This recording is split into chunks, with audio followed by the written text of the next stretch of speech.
lecture biblique d'aujourd'hui se fait dans les livres des Actes, chapitre 10, versets 1 à 8. Il y avait à Césarée un homme appelé Corneille qui était centurion dans un bataillon romain dit bataillon italien. Il était attaché à Dieu et reconnaissait son autorité avec toute sa famille. Il accordait une aide généreuse aux pauvres du peuple juif et il priait Dieu en tout temps. Un après-midi, vers 3 heures, il eut une vision. Il vit distinctement un ange de Dieu entrer chez lui et lui dire « Corneille ». Il regarda l'ange tout effrayé et lui dit « Qu'y a-t-il, Seigneur ?» L'ange lui répondit « Dieu a prêté attention à tes prières et à l'aide que tu as apportée aux pauvres, et il se souvient de toi. Maintenant, envoie des hommes à Jaffa pour en faire venir un certain Simon, surnommé Pierre. Il loge chez un ouvrier du cuir, nommé aussi Simon, dont la maison est au bord de la mer. » Quand l'ange qui venait de lui parler fut parti, Corneille appela 2 de ses serviteurs et l'un des soldats à son service, qui était un homme attaché à Dieu. Il leur raconta tout ce qui s'était passé, puis il les envoya à Jaffa. Amen.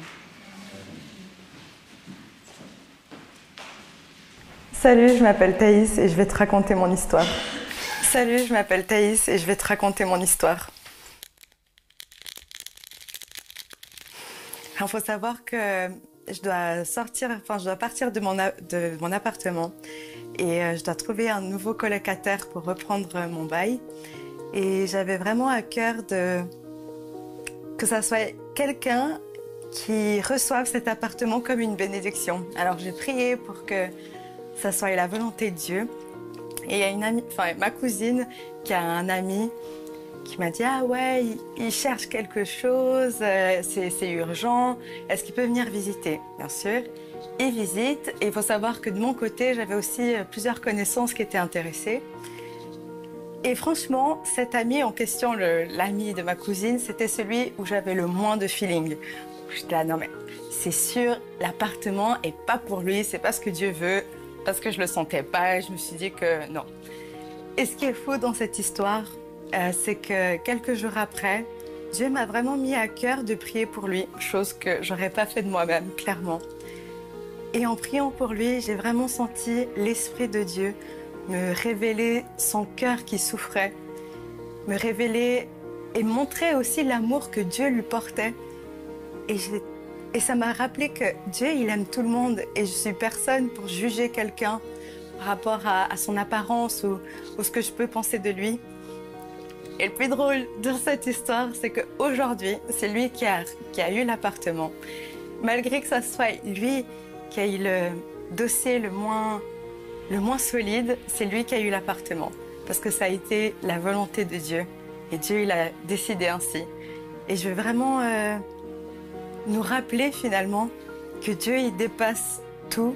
Il est beaucoup plus grand que nos pensées. Il sonde chaque cœur et il connaît nos besoins. Et il est amour. Et n'hésitez pas, il ne faut pas qu'on hésite à demander son amour parce qu'il nous le donne. Et je t'invite à ne pas faire comme moi, à ne pas juger les gens au premier abord et de vraiment laisser Dieu agir. Et ouais, parce que Dieu, dans son amour, il nous dévoile des choses qui parfois nous dépassent. Et vraiment que sa volonté soit faite. Et toi, c'est quoi ton histoire ?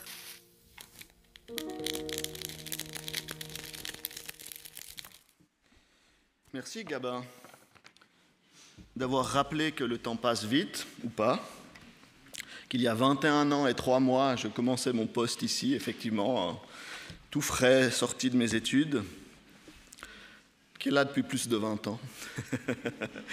Ouais, le temps passe, hein. Certains se sont mariés, ont eu des enfants, d'autres sont grands-parents, sont à la retraite. Le temps passe et ce temps nous invite à changer notre regard sur les choses. Le témoignage de Thaïs, qui fait partie des explos que j'ai eus qui étaient explos lorsque j'étais pasteur à Lausanne-Renan, nous rappelle ça aussi. La vie nous fait regarder les choses avec des yeux différents, avec une perspective nouvelle. Pour ma part, il m'a fallu 10 jours pour que, en 2000, revenir un peu en arrière sur les images, s'il vous plaît, avant de dévoiler les surprises. Il m'a fallu 10 jours en 2013 pour que les choses changent beaucoup dans ma vie. Entre le 31 juillet et le 9 août 2013, il s'est passé 2 événements majeurs, pour le pire et pour le meilleur. Le 31 juillet, un de mes amis d'enfance, nos papas ont vécu 1000 choses ensemble, ils sont allés en Vespa en Suède ensemble, imaginez. Et bien, cet ami-là, le fils de l'ami de mon papa, a eu un terrible accident en faisant le sport qui nous passionnait les deux, le vélo tout-terrain. Et aujourd'hui, il en est tétraplégique. Sébastien. Ça a été un choc, évidemment, pour ceux qui le connaissent. Et cet épisode m'a poussé à regarder la vie autrement. Parce qu'il est tombé comme moi j'aurais pu tomber en faisant la même chose que lui. Bon, il est un peu plus fou que moi, mais quand même. Pourquoi il y en a qui rigolent, qui le connaissent? Et voilà que 9 jours plus tard, je décolle depuis l'aéroport ici à Genève pour me rendre au Brésil, où j'allais rencontrer celle qui est aujourd'hui ma femme et la maman de nos 2 enfants. 10 jours pour que la vie, elle prenne une tournure totalement différente, pour que les circonstances, voulues ou pas, nous obligent à regarder les choses bien différemment. Et je crois que le témoignage de Thaïs nous le montre aussi, et c'est pour ça que je voulais vous le présenter en introduction, parce que nous avons besoin, avec le temps ou avec les circonstances, d'apprendre à changer notre regard, à changer nos lunettes. La religion, le mot qui définit la religion, c'est la relation. La religion, c'est le fait de relier les gens entre eux et avec Dieu. Et pour vivre des relations, qu'elles soient divines ou humaines, eh bien, il nous faut accepter de regarder l'autre, qui, par définition, est différent de nous. Même les jumeaux vrais ont des différences. On arrive à les repérer, hein, certains du moins. Mais nous sommes différents les uns des autres. Et pour vivre ensemble, comme on l'a chanté tout à l'heure dans ce chant de l'unité, il faut accepter de regarder l'autre. Et je crois que la vie chrétienne, au-delà de simplement un effet social, de par le message, de par les valeurs, de par les principes qui nous habitent, nous pousse à regarder, à apprendre et à être prêt à apprendre à regarder différemment. Et ce matin, c'est le sujet que j'aimerais évoquer, que j'aimerais parcourir, à partir de l'épisode qui nous a été lu en introduction, l'histoire de Pierre et de Corneille dans le livre des Actes au chapitre 10. Un épisode qui va nous permettre de découvrir, comme je l'ai dit, 7 plus 1 surprise. C'est simplement que je ne suis pas très bon en maths et que 7 c'est un beau chiffre, voilà, mais il y a 8 surprises, effectivement. Que Dieu va nous révéler au travers de ce texte sur notre manière de considérer les choses, de regarder les choses. Avant de nous plonger dans le chapitre 10, et pour bien comprendre pourquoi ce chapitre et cette rencontre entre Pierre et Corneille est si surprenante, si peut-être même scandaleuse pour certains, il faut comprendre d'où on vient dans le livre des Actes. Et je vous invite, si vous avez votre Bible devant vous, à commencer au chapitre 8 et à nous rendre compte que après l'effervescence du témoignage chrétien des apôtres, les prédications de la Pentecôte, les conversions par centaines et milliers, va venir un temps de persécution. Au début du chapitre 8, le paragraphe est intitulé dans ma Bible « Persécution de l'Église après le meurtre d'Étienne ». Et puis au verset 5 du chapitre 8, le récit nous rapporte que Philippe, l'apôtre Philippe, va aller prêcher en Samarie. La Samarie, c'est la Savoie des Genevois. Voilà, on est l'escalade aujourd'hui, non? Ou c'est l'Angleterre des Français, par rapport à ce soir. Bref, 2 peuples qui ne se parlent pas, qui ne se rencontrent pas, qui se détestent plus qu'amicalement. Durant la période perse, nous dit l'histoire, il y a eu un centre cultuel, un temple construit en Samarie, qui ne faisait pas partie du canon des Juifs, qui ne faisait pas partie des traditions juives. Et les Samaritains avaient développé certains éléments théologiques que les Juifs ne reconnaissaient pas. Ils rejetaient la résurrection. Ils pensaient que le Messie était un prophète. Et donc les relations entre les Juifs et les Samaritains étaient extrêmement tendues. Les Juifs remettaient en cause le culte samaritain. Ils les excluaient de leurs propres rituels à eux. Ils les traitaient comme des païens. Alors qu'ils étaient juifs, les Samaritains, mais ils les considéraient comme des païens. Il y avait un rejet total de ces 2 peuples. Et voilà que l'Évangile arrive par la bouche de Philippe en Samarie. Première surprise ou scandale pour les chrétiens issus du judaïsme. Un peu plus loin, au partir du verset 26, Philippe, toujours lui, va se rencontrer par volonté du Seigneur, qui va l'envoyer grâce à un ange sur le chemin de Jérusalem à Gaza, et il va rencontrer cet eunuque éthiopien qui lisait le prophète Ésaïe sur son char. Et il va lui expliquer, il va baptiser cet eunuque. Il faut aussi bien se rendre compte que prêcher à un eunuque, c'était aussi un scandale. L'Ancien Testament interdisait les pratiques qui visent à castrer les hommes, ou les animaux d'ailleurs. Le judaïsme pure souche insiste sur le devoir de se marier et d'avoir des enfants, ce qui n'est pas le cas, ce qui n'est pas possible pour un eunuque. Donc le fait que Philippe soit amené par Dieu à prêcher à un homme de ce style-là, pardon pour l'expression, c'est aussi une surprise, c'est aussi un scandale. Et puis on continue, chapitre 9 qui nous rapporte la conversion de l'ennemi public numéro 1, Paul, Saul de Tarse, celui qui dans les chapitres 7 a participé de manière indirecte, mais quand même, au meurtre, à la persécution, au martyre d'Étienne, le premier chrétien mis à mort. Paul, Saul, celui qui allait de ville en ville persécuter les chrétiens. Et voilà que du jour au lendemain, en 3 jours, il vient se frapper à la porte des chrétiens en leur disant « frères et sœurs ». Imaginez comment les braves frères et sœurs devaient le voir entrer chez eux avec un petit peu la peur au ventre. Est-ce qu'il est vraiment bien converti ou bien c'est un loup déguisé? Et le fait que cet ennemi ait été touché par Dieu et soit devenu un ami, et plus que ça, un apôtre, a dû créer pas mal de tensions parmi les premiers chrétiens. Donc voilà, ces 2 chapitres 8 et 9, qui précèdent donc l'histoire de Pierre et Corneille, nous donnent le contexte où des gens très différents, des Samaritains, un eunuque, un juif aussi carré qu'on puisse l'imaginer comme Saul, vont être touchés par Dieu et vont être acceptés dans la nouvelle foi chrétienne. Révolution, parce que les juifs devenus chrétiens ou les chrétiens issus du judaïsme rejetaient ce genre ou avaient de la peine à accepter ce genre de phénomène, de conversion. Et voilà donc nous arrivons au chapitre 10 avec l'histoire de Corneille et de Pierre. On a lu tout à l'heure l'introduction de cet épisode au chapitre 10, versets 1 à 8, où dans ces premiers versets, l'auteur du livre, Luc, va nous décrire finalement, va nous dresser le portrait de Corneille. On nous dit qu'il est romain, peuple ennemi des Juifs, qu'il est soldat, donc il a sous ses ordres une centaine d'hommes à qui il va commander de tuer, c'est le rôle des soldats, qu'il est haut placé, mais en même temps qu'il a un engagement spirituel. Il prie en tout temps, il donne de l'argent aux pauvres du peuple juif. Il est croyant finalement. Et voilà notre première surprise. Il y a des brebis dans d'autres bergeries. Il y a des croyants à côté de nous, alors que nous pensions peut-être être les seuls. Mais il y en a. Corneille en est la démonstration. Il n'est pas juif, il n'a sûrement jamais fréquenté une synagogue, mais il pratique la foi juive. Il vit cette foi en un Dieu, dans le Dieu de l'Ancien Testament pour nous. Nous ne sommes pas les seuls. Et j'oserais même dire, nous ne sommes pas les vrais, ou peut-être nous ne sommes même pas les purs. Parce qu'il n'y a aucune critique qui est faite sur Corneille. On nous décrit factuellement qui il est, sans nous dire que parce qu'il était romain et qu'il ne faisait pas partie du peuple juif, il était un petit peu de seconde zone. Il y a d'autres croyants à côté de nous que nous ne connaissons peut-être même pas.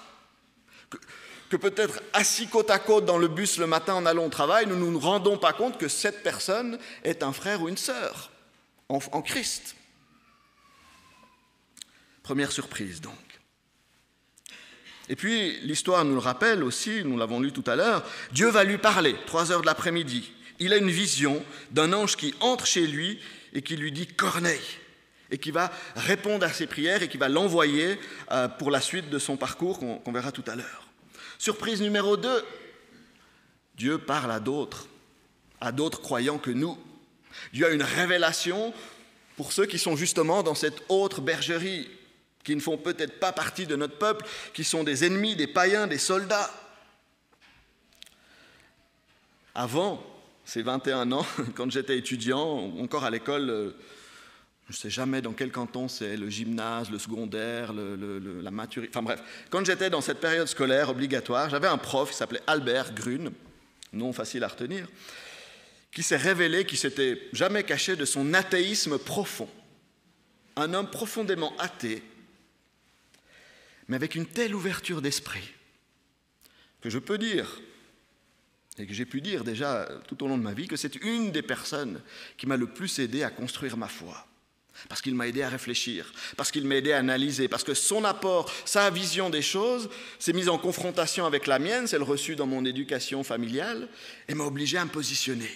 Et lui, le prof athée, m'a aidé à être plus croyant. Mystère, bizarre, et pourtant. Souvent, notre tendance est de n'écouter que ceux qui sont comme nous, qui pensent déjà comme nous, qui ont déjà le tampon approuvé dans leurs idées. Parce que c'est plus facile, finalement, d'écouter ceux qui pensent déjà comme nous. Ça ne nécessite pas de réfléchir, d'analyser, de se positionner. Mais le danger, c'est qu'on tourne en rond.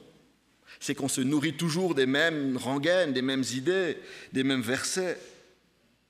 Et qu'on n'avance pas, finalement, parce que tourner en rond, c'est faire du surplace. Et pour avancer dans notre vie, à la fois personnelle, mais aussi spirituelle, il faut une certaine part de confrontation. Il est nécessaire peut-être parfois d'entendre, non pas d'accepter, mais d'entendre d'autres voix, d'autres idées, d'autres tonalités.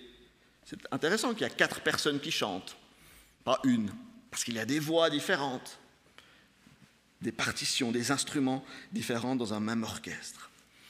Et Dieu parle à d'autres, et parfois ça vaut la peine d'écouter les autres aussi, parce qu'ils ont des choses intéressantes à nous dire, même s'ils ne font peut-être pas exactement partie de notre bergerie.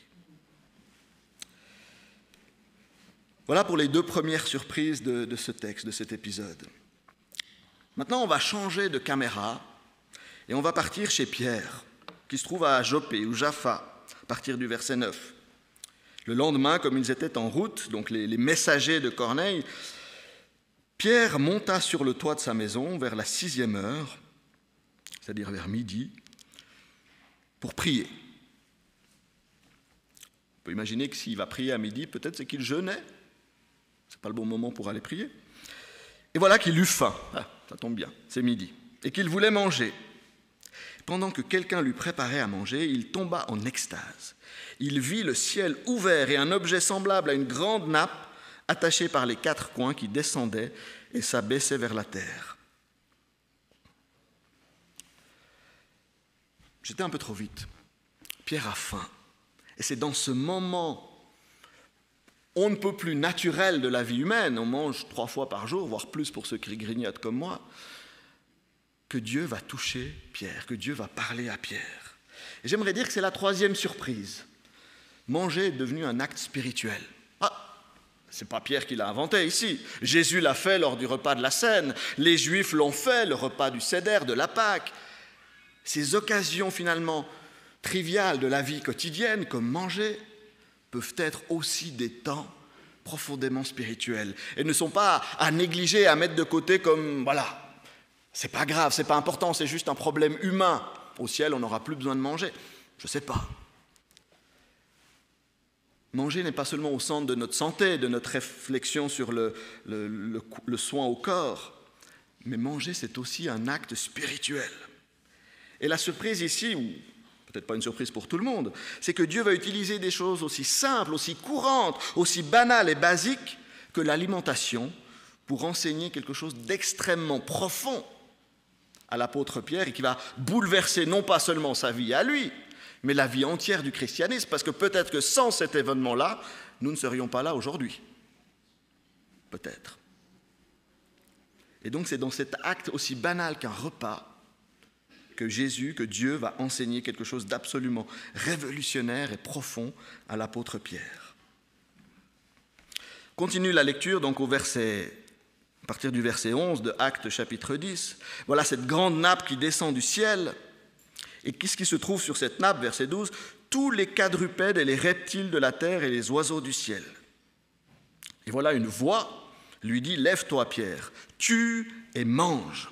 Mais Pierre dit « Non, Seigneur, car je n'ai jamais rien mangé de souillé ni d'impur. » Et pour la deuxième fois, la voix se fit encore entendre à lui.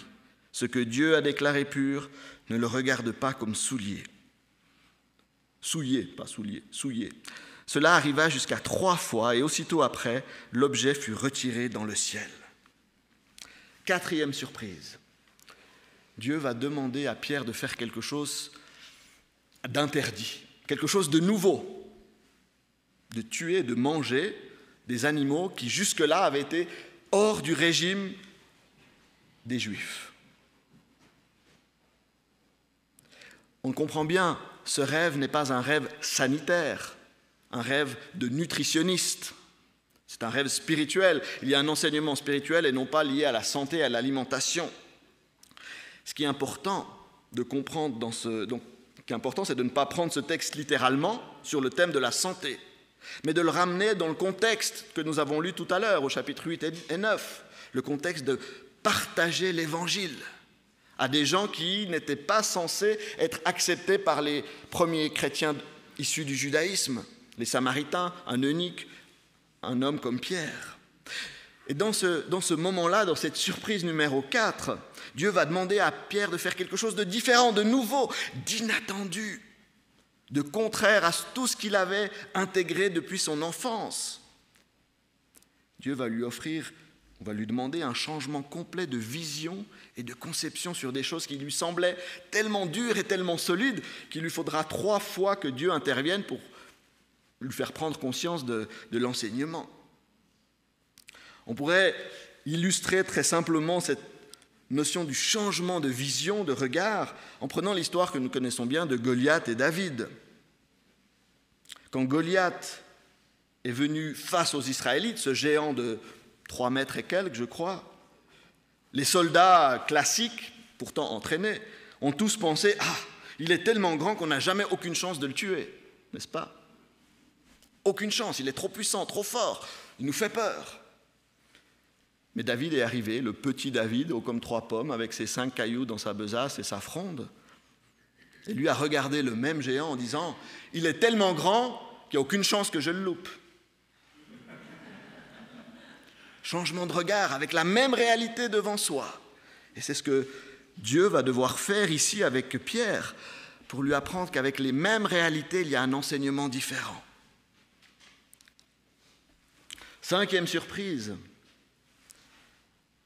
Dieu déclare pur ce que l'homme considère impur. Autrement dit, Dieu a un autre regard que nous. Il nous appelle à changer notre regard, mais lui a déjà un autre regard. Et je pense que pour Pierre, ça a dû être le moment clé, le moment charnière dans son expérience ici, c'est d'accepter de laisser Dieu décider de ce qui est, et vous mettez les adjectifs que vous voulez, pur, juste, bien, bon, saint, sacré, etc.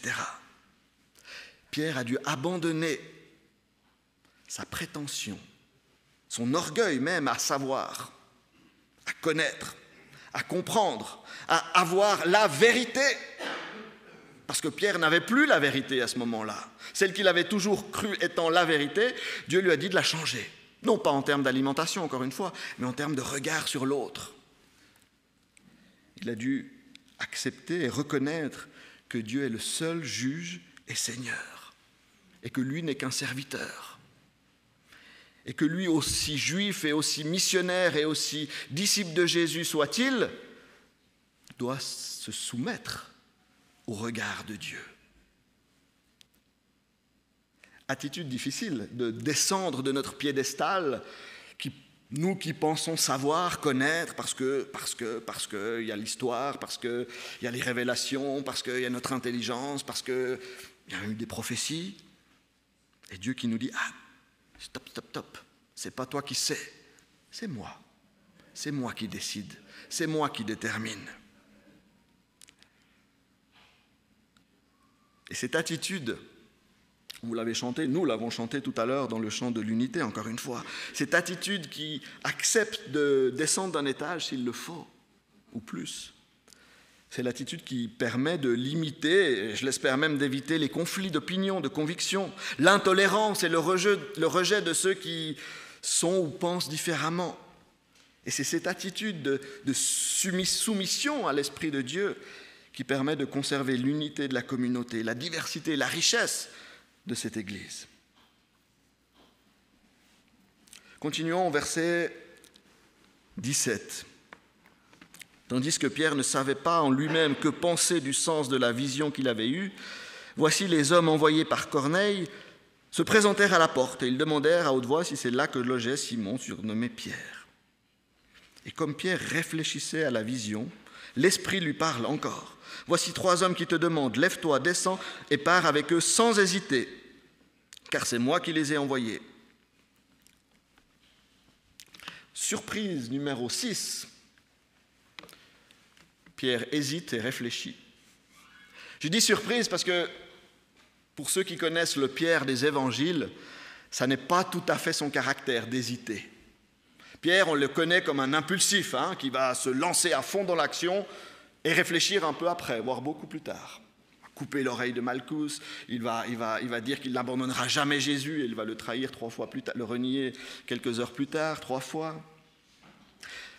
Intéressant ici le mot « réfléchir » où le texte nous dit qu'il ne savait pas que penser du sens.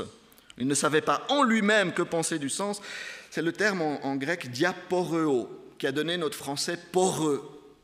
Quand une matière est poreuse, c'est qu'elle laisse traverser les choses, qu'elle laisse passer des liquides, des gaz ou quoi que ce soit au travers de la membrane.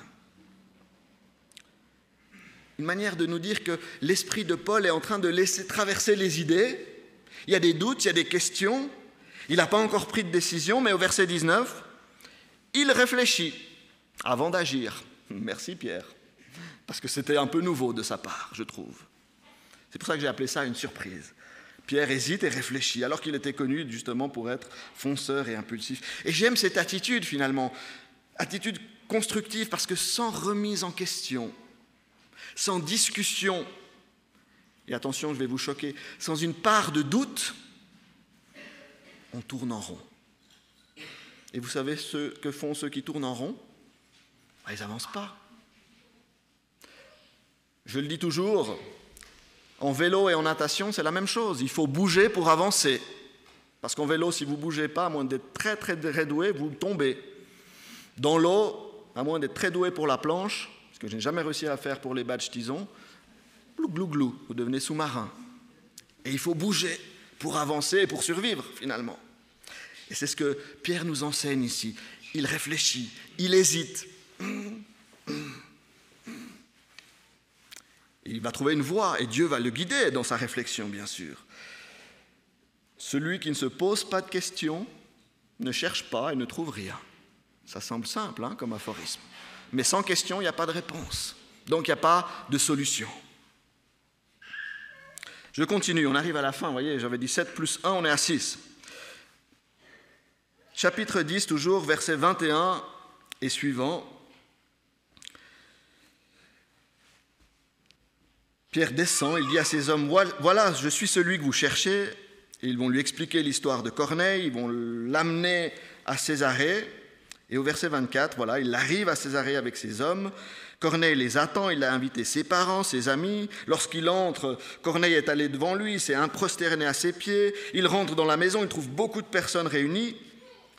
Verset 28, « Vous savez, leur dit-il, donc c'est Pierre qui parle, qu'il est défendu à un juif de se lier avec un étranger ou même d'entrer chez lui, et même de manger avec lui. Mais Dieu m'a appris à ne regarder aucun homme comme souillé et impur. » J'aime bien le verset 29. « C'est pourquoi je n'ai pas eu d'objection à venir puisque vous m'avez appelé. » T'as un petit trou de mémoire là, Pierre, parce que des objections, t'en as eu, des hésitations, t'en as eu, mais Dieu t'a convaincu et tu es parti. Bon, bref, on ne lui retiendra pas ça. Et je vous demande donc pour quel motif vous m'avez envoyé chercher. Et Corneille va raconter sa vision et il va demander à Pierre au verset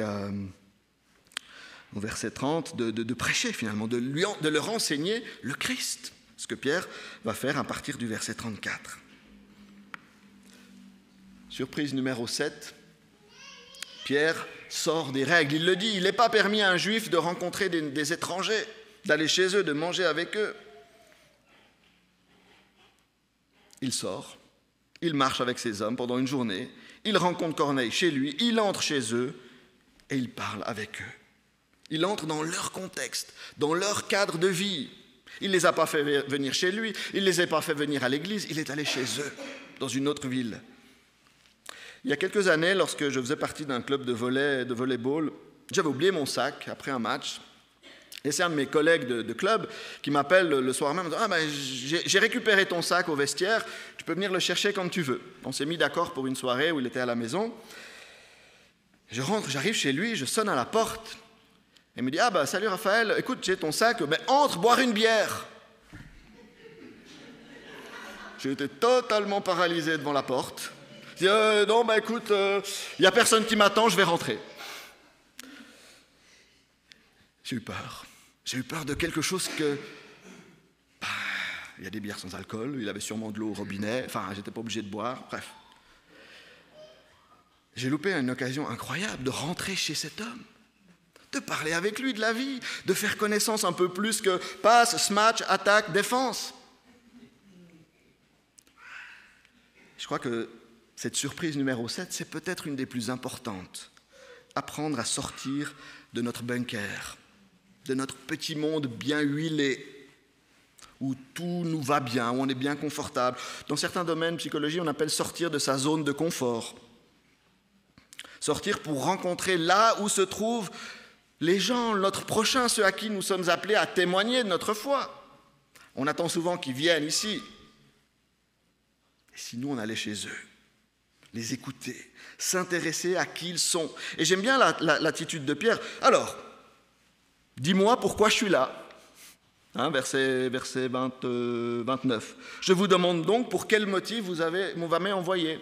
Qu'est-ce que vous attendez de moi? Quel est votre besoin? Qu'est-ce que vous vivez? En quoi je peux vous aider? Non pas, je vais vous apporter la réponse à vos questions, puisque je ne sais pas encore vos questions. Pierre va expliquer, on l'a dit tout à l'heure, les limites qu'il a dû franchir, c'est cette difficulté des relations interethniques. Vous connaissez cette blague? Pour éviter tous les problèmes, il n'y a ni noir, ni blanc, ni asiatique, on est tous bleus. Alors les bleus foncés d'un côté, les bleus clairs de l'autre. Autrement dit, on arrive toujours à trouver des différences entre les gens, qu'on le veuille ou non. Il y a des différences religieuses, spirituelles. Pierre va être clair, Dieu m'a appris, m'a montré qu'il n'y a aucun homme qui soit souillé ou impur. C'est nous qui créons les limites, les distinctions, les séparations, les barrières, les étiquettes. C'est nous qui classons les gens en fonction de tellement de critères différents. Alors que Dieu nous invite à rassembler, à réunir, à construire des ponts. Et je reviens à ce verset 29. Pourquoi vous m'avez envoyé ici? Qu'est-ce que vous voulez que je fasse? J'aime bien que Pierre est venu chez Corneille, il a fait une journée de marche, sans avoir de plan en tête, sans avoir de stratégie, sans savoir ce qu'il va faire. Nous, on aime bien les stratégies. Désolé, j'en fais partie dans mon travail, mais les comités, il y en a qui sourient aussi, les rencontres de stratégie, les équipes de pilotage, pour conduire un projet, pour avoir des étapes, des bilans, des budgets, des deadlines, enfin bref, tout ce que vous pouvez imaginer. Pierre, il vient les bras croisés, je ne sais même pas s'il a pris sa Bible sous le bras. Qu'est-ce que vous voulez de moi? Qu'est-ce que je vais bien pouvoir faire pour vous? Pierre part dans le vide. La seule chose qu'il va faire, et ce qui est sa spécialité, verset 34, Pierre, ouvrant la bouche, il dit, et il commence à prêcher le Christ, sa mort et sa résurrection. C'est son métier, et il le fait, parce que Dieu l'a appelé à ça. 7 plus 1, verset 44. Comme Pierre prononçait encore ces mots, donc il n'avait pas fini son amen final, ça n'allait pas sortir avant. Comme Pierre prononçait encore ces mots, le Saint-Esprit descendit sur tous ceux qui écoutaient la parole. Tous les fidèles circoncis qui étaient venus avec Pierre furent étonnés de ce que le don du Saint-Esprit était aussi répandu sur les païens, car ils les entendaient parler en langue et glorifier Dieu. Alors Pierre dit, « Peut-on refuser l'eau du baptême à ceux qui ont reçu le Saint-Esprit aussi bien que nous ?» Et il ordonna qu'ils soient baptisés au nom du Seigneur, sur quoi ils le prièrent de rester quelques jours auprès d'eux. Dernière surprise, le Saint-Esprit descend sans prévenir, sans qu'on aille même prier pour qu'il vienne. Pierre n'avait pas fini de parler, il était interrompu. C'est pas très poli. Le Saint-Esprit descend sans qu'on aille imposer les mains, sans qu'on aille fait les rites normaux. Et les croyants normaux, les circoncis dans l'histoire, sont étonnés, surpris, d'où le thème des surprises. Que le Saint-Esprit vienne aussi sur des non-juifs. Et en plus, il parle en langue. Et d'après le texte, le terme grec ici, c'est pas qu'il parlait turc, tchèque ou je ne sais pas quelle autre langue. Il parlait les langues qu'on appelle ces langues extatiques, glossais. On ne sait pas trop quelle langue c'était. Il parlait en langue, des choses pour lesquelles on n'est pas super à l'aise avec. Mystère, quelle langue? Et le texte nous dit qu'ils sont baptisés. Bam, il y a de l'eau. Qu'est-ce qui empêche que je sois baptisé? Sans études bibliques, sans vote. Je crois que l'église de Genève a déjà vécu ça il y a quelques années, hein?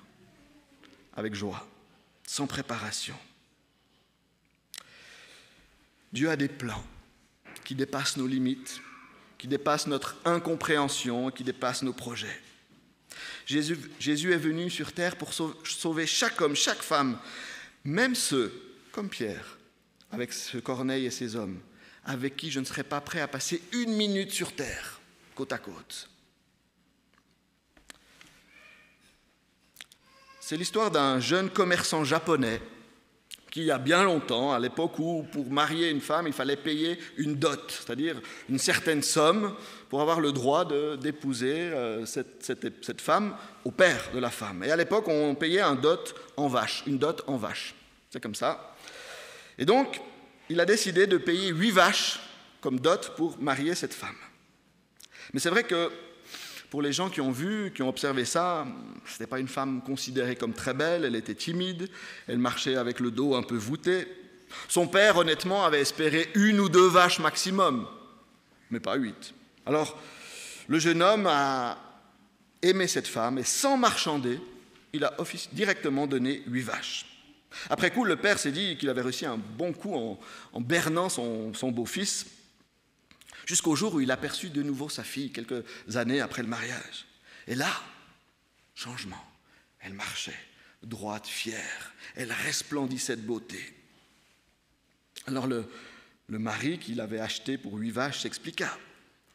Pensez un peu à ce que doit ressentir une femme dont le mari a marchandé la dot pour la baisser au plus bas. Plus tard, quand les femmes se réunissent, elles discutent. « Ah, moi, mon mari m'a acheté pour 6 vaches. Ah non, moi j'ai eu seulement 4. Oh non, qu'est-ce qui se passe? Elle aurait eu 2 vaches? Non. Moi je l'aimais, dit ce jeune marchand. Je l'aimais, alors je ne pouvais pas accepter d'avoir une femme à 2 vaches. Je voulais une femme qui vale 8 vaches, parce que je l'aime. » Je crois que l'appel que Dieu nous fait aujourd'hui, eh bien, c'est d'accepter de changer notre regard, d'ouvrir nos oreilles, d'ouvrir nos bras, pour regarder avec les yeux de Dieu, c'est-à-dire sans distinction, pour savoir écouter les vrais besoins de ceux qui sont autour de nous, de pouvoir accueillir inconditionnellement et de découvrir que tous, vous valez 8 vaches et surtout un Sauveur qui est mort pour nous. Amen.